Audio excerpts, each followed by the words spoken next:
Hi అందరికీ welcome to Bhagyanagaram వంటిల్లు. అందరికీ ముందుగా వరలక్ష్మి వ్రతం శుభాకాంక్షలు అండి. మీరు వరలక్ష్మి వ్రతం స్పెషల్గా ఏం చేశారు? నేనైతే పూర్ణం బూరెలు చేశాను. అవి ఎలా చేయాలో ఈజీగా చెప్తున్నానండి. ఇవి సుబ్బయ్య గారి హోటల్లో నెయ్యి వేసిస్తారు కదా, అలా తింటే భలే ఉంటాయి. చాలా ఈజీ, వంట రాని వాళ్ళు కూడా ఈజీగా ఎలా చేయాలో చూపిస్తున్నాను. మీరు కూడా ట్రై చేయండి. ప్రాసెస్ స్టార్ట్ చేసేద్దామా? ఒక బౌల్ తీసుకుని 1 కప్పు మినపప్పుకి 2 కప్పుల రేషన్ బియ్యం వేసుకోవాలండి. వేసుకుని బాగా నానపెట్టుకోవాలి. ఇలా వేయడం వల్ల నార్మల్గా అయితే ఇడ్లీ పిండి వేసుకుని బియ్యం పిండి కొలతతో చేస్తారు, అలా కొంచెం కష్టం అవుతుంది.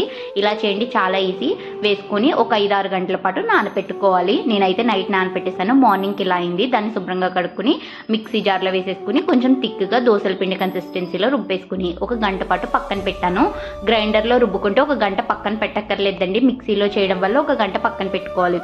ఇప్పుడు ఆ పిండిలోని సాల్ట్ అండ్ బెల్లం వేయడం వల్ల బూరెలు కలర్ చాలా బాగా వస్తాయి. బెల్లం పొడి కూడా వేసి పక్కన పెట్టుకుందాం. ఇప్పుడు పూర్ణం కోసం ఒక అరగంట ముందు నానబెట్టిన పచ్చిశనగపప్పు కుక్కర్లో వేసుకుని 2 గ్లాసుల వాటర్ వేసుకుని ఒక 5-6 విజిల్స్ వేసుకుంటే మెత్తగా ఉడికిపోద్ది. చూసారా, ఆల్మోస్ట్ మెత్తగా ఉడికిపోయింది. ఇప్పుడు అందులో ఉన్న ఎక్సెస్ వాటర్ అంతా ఫిల్టర్ చేసేసుకుందామండి. లేకపోతే మనకి పూర్ణం పల్చగా వచ్చేస్తుంది. వాటర్ తప్పకుండా తీసేయాలి. తీసేసి ఇప్పుడు వాటర్ ఫిల్టర్ చేసిన దాన్ని కుక్కర్లో వేసి 1 కప్పు పచ్చిశనగపప్పుకి 1 కప్పు బెల్లం వేసుకుని బాగా బెల్లం కరిగేంత వరకు సిమ్లో ఉడికించుకోవాలండి.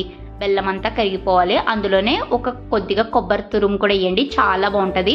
చాలామంది కొబ్బరి తురుము వేయరు, వేస్తే చాలా బాగుంటుంది. వేసుకుని 2 దగ్గరకు వచ్చిన తర్వాత అందులోనే 2 యాలకులు కూడా వేసేసి పక్కన పెట్టుకోవాలి. నాకైతే కొంచెం పప్పుగా తగలడం ఇష్టం. మెత్తగా కావాలనుకున్న వాళ్ళు పప్పు కొడకతో అనేసుకుంటే పప్పు అంతా మెత్తగా అయిపోతుంది. సో మన పూర్ణం రెడీ అయిపోయిందండి. దీన్ని ఒక అరగంట పాటు చల్లారి పెట్టుకుని ఒక ప్లేట్లో వేసుకుని నేను చూపించిన విధంగా పూర్ణాలు చుట్టేసుకోవడమే. మీకు ఏ సైజు నచ్చితే ఆ సైజు చేసుకోండి. నేనైతే మీడియం సైజు చేసుకున్నాను. చూసారా, ఈ విధంగా చేసుకుని మొత్తం ఉండలన్నీ నొక్కేసి పక్కన పెట్టేసుకుందాం. ఇప్పుడు ఒక మూకుడు పెట్టుకుని మూకుడులో ఆయిల్ వేసి ఆయిల్ హీట్ అవ్వాలి. బాగా హీట్ అయితేనే ఆయిల్ లాక్కుండా ఉంటుందండి.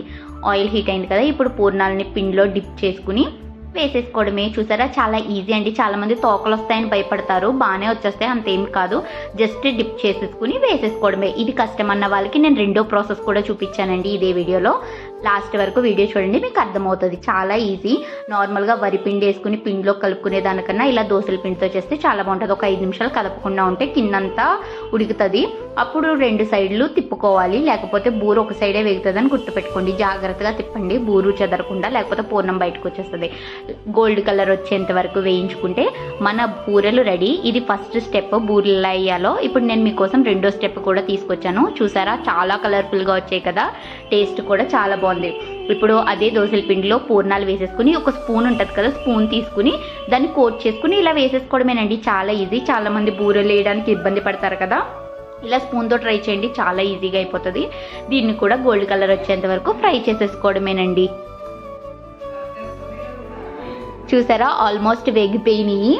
ఇప్పుడు దీన్ని తీసుకుని ప్లేట్లో వేసుకుని ఇందులో నెయ్యి వేసుకుని తింటే ఉంటుంది. సుబ్బయ్య గారి హోటల్లో దొరికే వేడి పూర్ణం బూరెలు రెడీ. నచ్చిందా?